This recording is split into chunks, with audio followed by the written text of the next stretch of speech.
Performance art করার ফলে আমি আমি অনেক গভীরভাবে খেয়াল করেছি যে আর্ট কেন it is not about aesthetic only, it is not about color and composition only. It is much more deeper, much more prolific than what we know about it.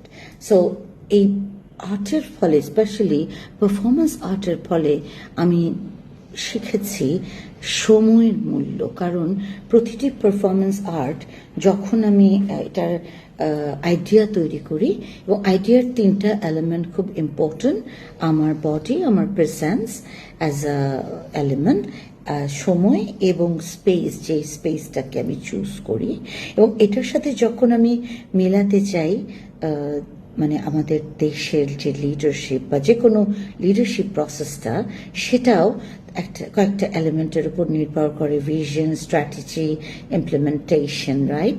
So performance art বা যে কোনো আর্টটি যখন আমি produce করতে চাই, তখন আমি প্রথমে ভাবি যে আমি কি করব, অ্যান্ড দেন ওটা আমি কত দূর নেব এবং কত সময়ের মধ্যে এটাকে আমি অ্যাকমপ্লিশমেন্ট দেব।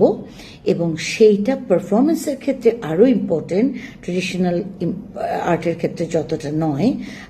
পারফরমেন্স হলো একটা টাইম স্পেসিফিক, একটা টাইম নির্ধারণ করা থাকবে একজন শিল্পী বা আমার জন্যে, এবং আমি ওই টাইমটার মধ্যে যেই আইডিয়াটা আমি জেনারেট করেছি সেটাকে আমি এক্সিকিউট করব ওই পার্টিকুলার টাইমকে ধারণ করে, এবং ওই মোমেন্টটাকে, প্রত্যেকটা মোমেন্টকে রাইটলি ইউজ করে আমি ওই জায়গাটায় পৌঁছবো যেই জায়গাটা আমি অ্যাচিভ করতে চাই থ্রু মাই পারফরমেন্স। সো লিডারশিপও তাই, যে আমরা যখন একটা লিডারশিপ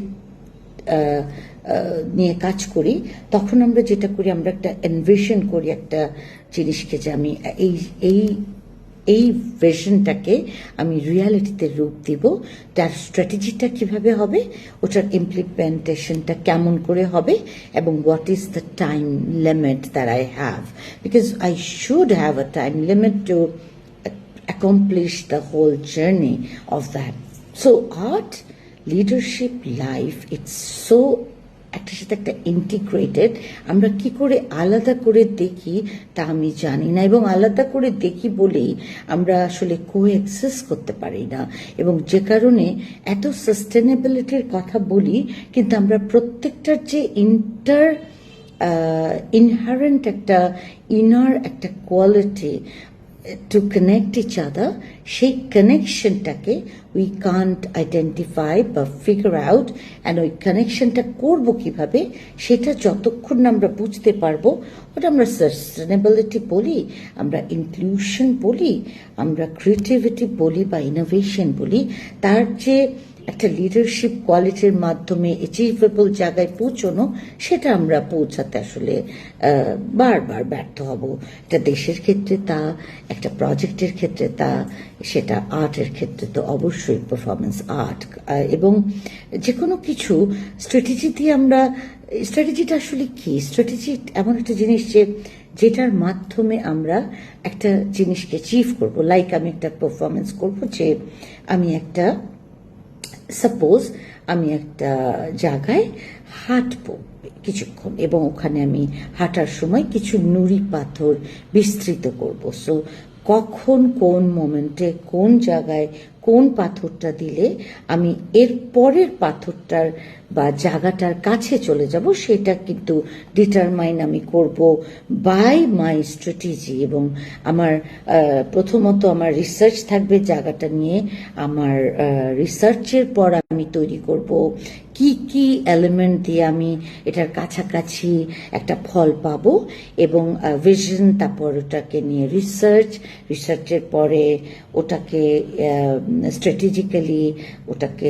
ফেলা, এবং তারপর ওটার থ্রুতে আমি ওই অ্যাচিভমেন্টটা তৈরি করব, যে আমি যদি একটা পাথর একটু দূরে ফেলি, তাহলে আমি যতটুকু টাইমের মধ্যে লাস্ট পাথরটায় যাব সেটা আমি মিস করব। সো আমার জায়গাগুলো খুব ডিটারমাইন থাকতে হবে with the time, with the space and the element, এবং আমার মুভমেন্ট অতটাই স্মুথ হতে হবে, অতটাই প্র্যাকটিসড হতে হবে, অতটাই প্রচণ্ডভাবে ওটার যে একটা ডাইভার্সিটি, মানে ওইটার মধ্যে যে ইনহারেন্ট একটা ডাইভার্স কোয়ালিটি আছে, টু এনেবল আননোনকে রিয়ালাইজ করে, ওটাকে নোন রূপে পারসিভ করে, দেন ওটাকে এনভিশন করে সেটাকে ফিউচারের দিকে নেওয়া, টু গেট দ্য গোল, ওটা পারফরমেন্সের মাধ্যমে আমি তৈরি করি প্রত্যেকটা পারফরমেন্সে। যে কারণে আমার পারফরমেন্স যদিও খুব অর্গ্যানিক, খুবই অর্গ্যানিক, কিন্তু সেটার মধ্যে যদিও একটা আইডিয়া থাকে, কিন্তু আমি করতে করতে ওই প্র্যাকটিসটা আমার মধ্যে এত গভীরভাবে প্রথিত এবং প্রগাঢ়ভাবে ওটার যে মূল রুট, যেটা থেকে আমি লিডারশিপকে ডিফাইন করতে পারি, how to do the leadership. So সেই জিনিসটা যদি আমরা আমাদের লিডারশিপে, সমাজ গঠনে, রাষ্ট্র গঠনে, মানুষের জীবন গঠনে অ্যাপ্লাই করতে না পারি, তাহলে লিটারেলি আমরা যেই স্বপ্নটা দেখি সেটা শুধু আদতে স্বপ্নই থেকে যাবে, ওটার বাস্তবায়ন হবে না। কারণ এটা হলো একটা অন্ধকারে হাতড়ে বেড়ার মতো। আমরা ভেবেছি যে আমরা আজকে এই ফ্লাইওভার দিয়ে চলে যাব সেই নীলফামারী, কিন্তু আসলে আমাদের কোনো স্ট্র্যাটেজি নেই। আমরা বারবার আরেকটা দিকে ডিরাল হয়ে যাচ্ছি। সো আমাদের ওই ফ্লাইওভার তো ওখানে পৌঁছবে না। বা এই যে আমাদের এবারের যে বন্যা হচ্ছে, প্রতিবার বন্যাটা হয়, প্রতিবার সংস্করণ হয়, রাস্তা খোঁড়াখুড়ি হচ্ছে, সব হচ্ছে, কিন্তু কোনো রকমের আইডিয়া নাই কত দিনের মধ্যে একটা বর্ষাকালে কখনো রাস্তা খননের কাজ হতে পারে না, কারণ ওই খননের জন্যে পানি জলাবদ্ধতা আরো বেড়ে যাচ্ছে। সো এই যে একটা মূর্খের মতো সব কাজ, এটা আসলে কোনো স্মার্ট লিডারশিপ হতে পারে না। এবং যেমন আমি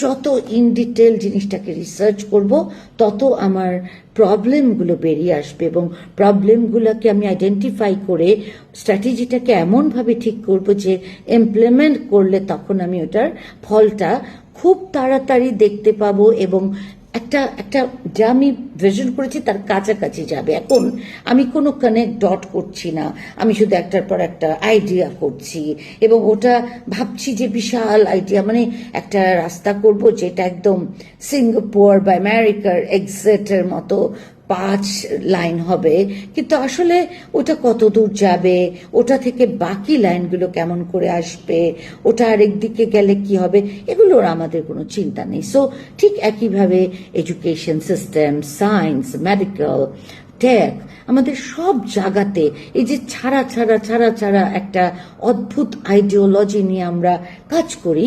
সো আমাদের প্রত্যেকটা কুইল্টের বিভিন্ন কাপড় আমরা দেখেছি না, প্যাচগুলো, ওই প্যাচগুলো জোড়া দিলে একটা কুইল্ট হয়, কিন্তু যদি ওই প্যাচগুলোকে আমরা না জানি যে কোনটার পরে কোনটা বসবে, তাহলে তো ওই একটা আস্ত রাষ্ট্র তৈরি হবে না, যেটা কিনা স্বয়ংক্রিয়, সার্বভৌম এবং কি বলবো, যা টেকসই, যা সাস্টেইন করে। সো রাস্তা থেকে শুরু করে education, art, culture, everything is uncertain here.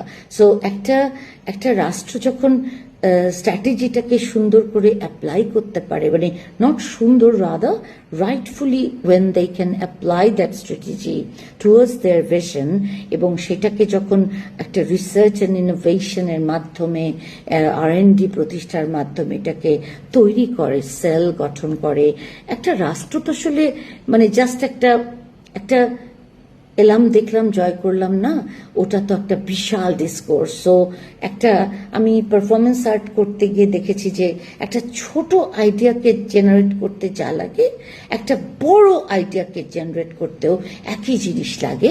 হয়তো ওর ক্ষেত্রটা বড়, তলটা বলো বা জায়গাটা বড় বা সময়টা অনেক প্রলং, বাট গোলটা আসলে আসবেই। সো এই জিনিসটা আমার শিখতে একদম 40 ইয়ার্স লেগে গেল।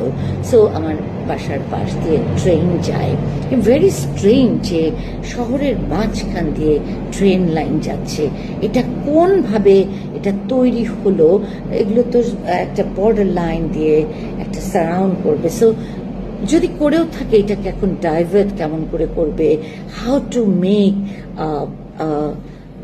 user friendly city or a total country বা ল্যান্ডস্কেপ, এটা আমাদের আর্কিটেকচার, আর্ট, সায়েন্স এবং পরিবেশ সব কিছুর সাথে মিলেই তো কোহেরেন্ট উইথ একটা সিনার্জি তৈরি করতে হবে। ঠিক যেমন করে আমি আমার পারফরমেন্সগুলোকে একটা সিনার্জিতে উপস্থাপন করি এবং এটার ফলেই এটার প্রতি মানুষের এত আগ্রহ, মানুষ চায় তার সাথে যদিও পারফরমেন্স আর্ট সাধারণ মানুষ বুঝে উঠতে পারে না, কিন্তু তাদের যে পরিমাণ আগ্রহ, কারণ ওটার মধ্যে বডি ল্যাঙ্গুয়েজ আছে যেটা কমন, ওটার মধ্যে স্পেস আছে যেটা তার কাছে কমন, ওটার মধ্যে যে সময়টা আছে সেটাও তার কাছে খুব কমন। সময় প্রত্যেকের কাছে খুব ইম্পর্টেন্ট, ভ্যালুয়েবল এলিমেন্ট, আমরা এটা রিয়ালাইজ করি বা না করি। সো ডিপ ডাউন ইনসাইড আমাদের ওই রিয়ালাইজেশনটা থাকে যে time is an invaluable discourse. So সব কিছু মিলে আমরা যদি ওই জায়গাটা না বুঝতে পারি, আমরা লিডারশিপ তো কোনো মতেই পারবো না, এবং আমরা ওই লিডারও কোনোদিন বানাতে পারবো না যে এই ড্রিমটাকে, ভিশনটাকে with his enlightenment, cleverness, smartness and knowledge ওখানে নিয়ে যেতে পারে। সো সেক্ষেত্রে আর্ট আমার কাছে আসলে it's a tool to learn new technique of leadership. So art, there is a quote that I use: in the name of art one can do anything and everything. To be honest, I use art as my weapon rather than an artistic expression, though artistic expression is a vital part of art per se.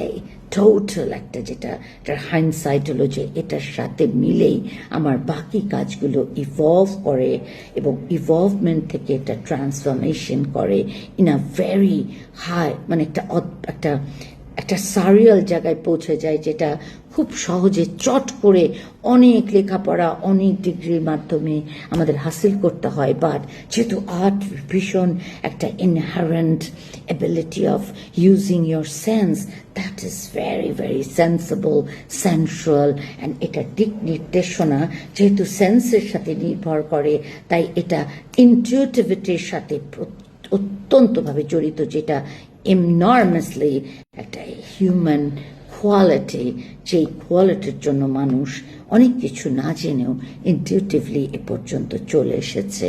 এটাকে যদি স্ট্র্যাটেজাইজ করতে পারে, তাহলে what human can do in this world, it is we need to really think about it deeply to apply it and to realize it.